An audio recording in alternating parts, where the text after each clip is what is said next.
The main goal of SB19 is to open doors for the next generation of P-pop. It was never to dominate solely as SB19. If you're been a fan like me, I've been a fan for 5, 6 years already. Hindi naman yun talaga yung sole purpose ng SB19. Kung bakit nila ginagawa to, world dominance by themselves. They don't want that.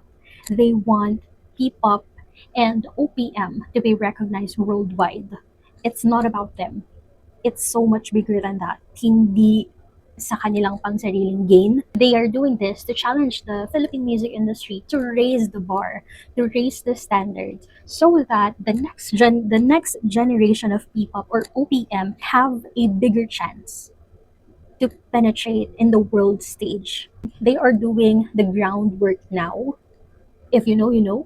Kasi sobrang dami nilang ginagawa. Nito lang nakaraang weekend, Friday, Saturday, and Sunday, sunod-sunod, iba't ibang location, iba't ibang bansa yung pinuntahan nila just to cater to a wider audience na makilala yung P-pop. And they're so proud of that. And I'm so proud of them. Just wanted to clarify that they are challenging the music industry to raise the standard high para yung mga susunod, mas may chance na silang makapenetrate easily sa world stage. Merong mga taong hindi mag-agree, but SB19 really opened doors for a lot of people, for a lot of groups. And that's the reality of it. Huwag niyong tanggalin yung recognition or yung credit na yun sa kanila kasi that is the reality.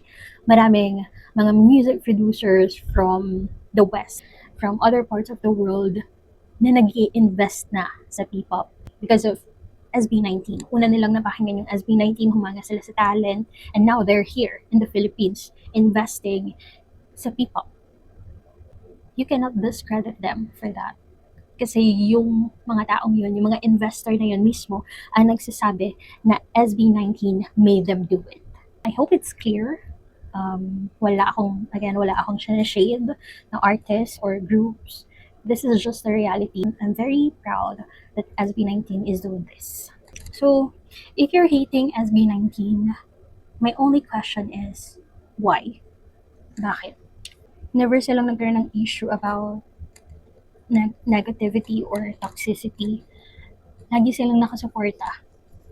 Lalong-lalo na sa P-pop industry, sa iba't ibang P-pop groups. And it's very evident na they are one of the inspiration of the other artists as well.